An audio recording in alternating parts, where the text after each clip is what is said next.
तो आदाब, नमस्कार, गुड इवनिंग, सत श्री अकाल। एक बार फिर आप तमाम लोगों का स्वागत है क्राइम तक की कहानी के इस एपिसोड में। उम्मीद है पूरी फैमिली अच्छी होगी। आज सैटरडे का दिन, कल संडे, तो दुआ यही है कि कल सब कुछ ठीक ठाक रहे, कूल रहे, कोई क्राइम ना हो, ताकि छुट्टी का मौका मिले और आप सब भी संडे एंजॉय करें।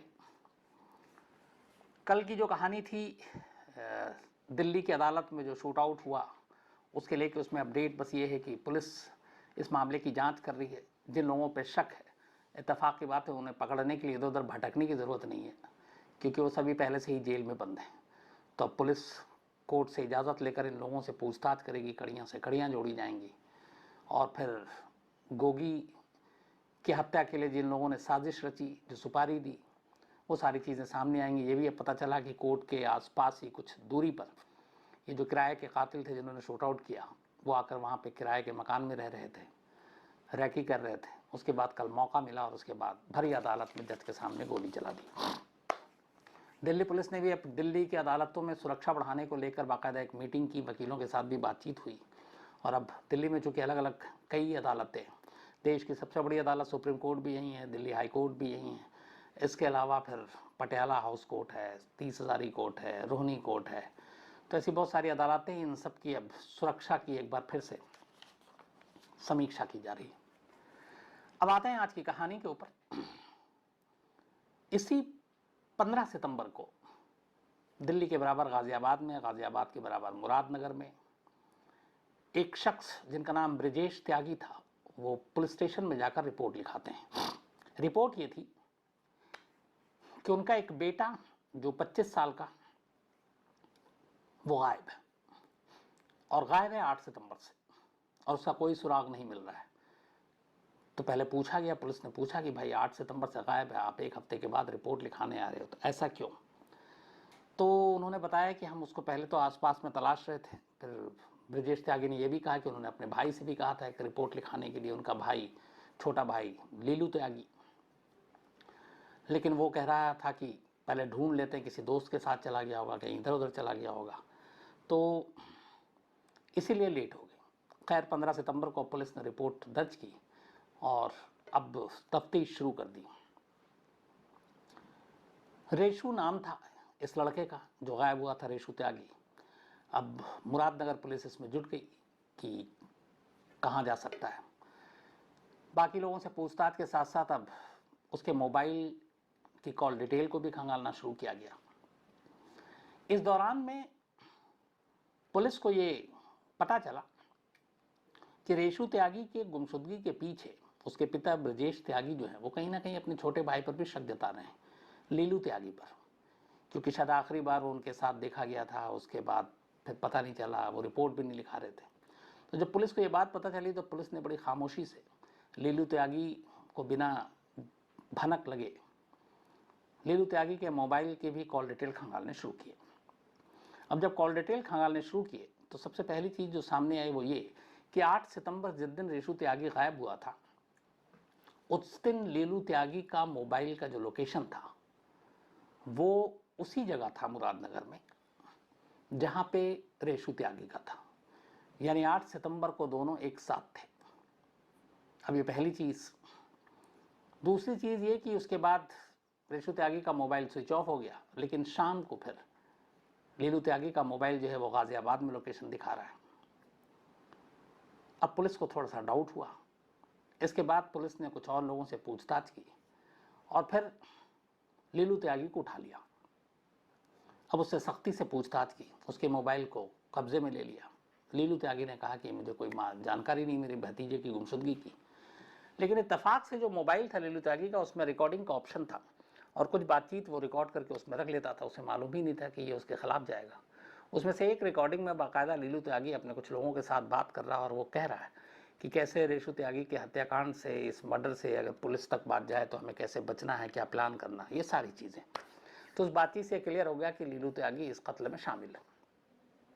अभी एक बड़ा सबूत था, पुलिस ने सबूत के बिना पर उसे पकड़ लिया। इसके बाद उससे अब सख्ती से पूछताछ हुई। जब सख्ती से पूछताछ हुई तो उसने फिर सारी कहानी उगल दी। उसने बोला हाँ, 8 सितंबर को मैं उसको अपने साथ बहला कर गाड़ी में लेकर आया था और मुरादनगर से दूर एक गंग नहर है, वहाँ पे ले जाकर गला घोंट कर उसका उसका कत्ल कर दिया और फिर लाश को नदी में फेंक दिया। इस काम में एक रिटायर्ड उत्तर प्रदेश का दरोगा पुलिस का और उस दरोगे का नौकर, ये दोनों भी शामिल थे। उसके बयान के बाद इन दोनों को भी गिरफ्तार कर लिया गया।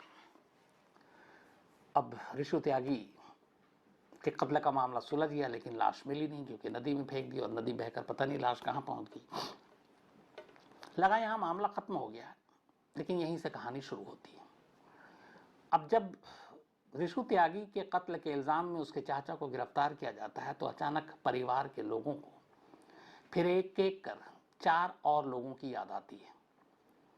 उनमें से 3 हमेशा के लिए गायब, न उनकी लाश मिली न उनकी कोई खबर मिली। एक लाश मिली भी तो वो था कि कुछ उसने घर में ही जहरीली चीज़ खा ली और इस वजह से मौत हो गई। बच्ची थी, किसी ने ध्यान नहीं दिया। तब इन 4 लोगों की 3 की गुमशुदगी और चौथे की एक जहर से हुई मौत, ये परिवार वालों को याद आना शुरू हो गया। अब लगा कि कहीं इसके पीछे कुछ गड़बड़ तो नहीं है। ये बात पुलिस के कानों तक पहुंची। अब पुलिस ने फिर 20 साल पुराने गुमशुदगी के पहले केस से इस मामले की शुरुआत की और लीलू त्यागी से अब और सख्ती से पूछताछ हुई। एक कत्ल के इल्ज़ाम में वो ऑलरेडी पकड़ा जा चुका था। उसे लगा अब बचने का कोई रास्ता नहीं है, और वैसे भी एक कत्ल हो या 10 कत्ल हो, सज़ा जो है वही होगी। फिर उसने अपना मुंह खोला और कहानी बताई। जब उसकी कहानी सामने आई तो वो एक साइलेंट सीरियल किलर की कहानी थी। इन 20 सालों में ये उसका 5वां कत्ल था और सारे कत्ल उसने अपने फैमिली मेंबर के किए थे और किसी को भनक तक नहीं लगने थी। क्यों, कैसे और क्या वजह थी कत्ल करने की, वो सारी कहानी उसने सुनाई। 20 साल पहले 2000 या 2001 की बात है। लीलू त्यागी ने सबसे पहले अपने बड़े भाई सुधीर त्यागी को अपना निशाना बनाया। उसने 1 लाख रुपए में सुधीर त्यागी की सुपारी दी, अपने सगे बड़े भाई की। सुपारी किलर ने सुधीर त्यागी की हत्या की और ले जाकर लाश नदी में बहा दी। किसी को कानो कान खबर नहीं हुई, कभी लाश बरामद नहीं हुई। लगा सुधीर त्यागी कहीं चले गए हैं। बात परिवार में ही दबकर रह गई। अब इसके बाद ये हुआ कि सुधीर त्यागी की पत्नी, उस वक्त जवान ये दोनों थे, और उनकी 2 बेटियां थीं, एक 4 साल एक 6 साल। अब लीलू त्यागी ने अपने बड़े भाई यानी सुधीर त्यागी की पत्नी यानी अपनी भाभी से शादी कर ली ताकि उनके बच्चों, परिवार की सहमति से, कि अब कौन देखेगा, परिवार, बच्चे हैं। तो लोगों को लगा कि इसने बड़ा नेक काम किया, अच्छा काम किया। तो लीलू त्यागी ने अब अपने बड़े भाई, जिसका उसी ने कत्ल करवाया, उसकी विधवा से उसने शादी कर ली और दोनों बेटियों को भी अपना लिया। इनमें से एक बेटी जो थी वो 6 साल की थी और एक उस वक्त 7-8 साल की थी। शादी करने के बाद और पहले कत्ल, बड़े भाई के कत्ल के बाद 1 साल बीत जाता है। 1 साल के बाद ये जो उसकी भतीजी थी, यानी जिसको वो अपना लिया था, बड़े भाई की बेटी, उनमें से एक थी पारुल और एक थी पायल। पायल बच्ची थी, छोटी थी उस वक्त, 6 साल। एक रोज़ अपने बड़े भाई के कत्ल के ठीक 1 साल के बाद उसने पायल को जहर दिया और जहर देकर मार डाला। अब उसके बाद वो ऐसे ही लोगों को दिखाने लगा कि पता नहीं क्या हुआ है, सांप ने काटा है, क्या किया। अस्पताल, पुलिस, पोस्टमार्टम, ये सब कुछ नहीं हुआ। लोगों को भी लगा कि बाप कह रहा है। वैसे भी उसकी एक तरह से तस्वीर ये थी कि इसने बड़े भाई की विधवा से शादी की है, दोनों बेटियों को अपनाया है, तो सब कुछ अच्छा अच्छा था। तो इसीलिए पायल की मौत पर किसी को शक नहीं होता, बात आई गई हो जाती है। अब पायल की मौत के 3 साल बीत जाते हैं। 3 साल के बाद पायल की मौत के अब उसकी बड़ी बहन पारुल, उस वक्त उसकी उम्र हो गई थी 16 साल के करीब, 14-16 साल थी। जब उसकी बीवी अनीता लीलू की अपने मायके गई तो घर में कोई और था नहीं। इसने पायल को सोते हुए में गला घोट कर मार डाला और फिर इसी दरोगा और उसके नौकर की मदद से उसकी लाश को ले जाकर नहर में दूर फेंक दिया। पारुल की लाश कभी नहीं मिली उसके बाप की तरह, यानी सुधीर त्यागी की तरह। अब जब वो घर नहीं आई, उधर माँ आई, तो इसने इस हर तरफ ये फैला दिया कि उसकी बेटी का किसी से इश्क था और वो उस लड़के के साथ भाग गई है। बात इज्जत की भी थी, बहुत सारी चीज़ें थी। ख़ानदान ने कहा हटाओ, कहाँ मुंह खोलेंगे, तब भी उन्होंने खामोशी इख्तियार कर ली। तो अब तक करीब 4 साल में वो 3 कत्ल कर चुका था। पहला कत्ल अपने बड़े भाई का, दूसरा कत्ल बड़े भाई की छोटी बेटी का, और तीसरा कत्ल बड़ी बेटी का।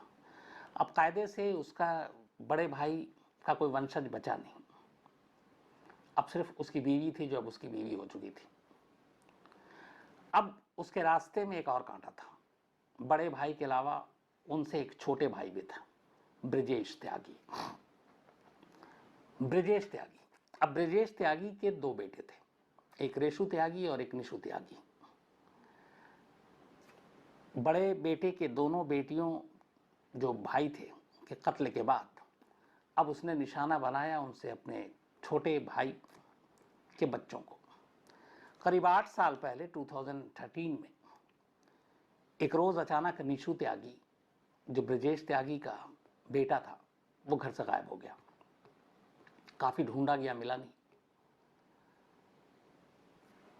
पता चला कि उस निशु त्यागी को भी उसी रिटायर्ड दरोगा और उसके नौकर की मदद से इसी लीलू त्यागी ने, चूँकि चाचा था, जानता था, बैला फुसला कर दूर ले गया, गला घोटा और फिर उसकी लाश भी नदी में बहा दी।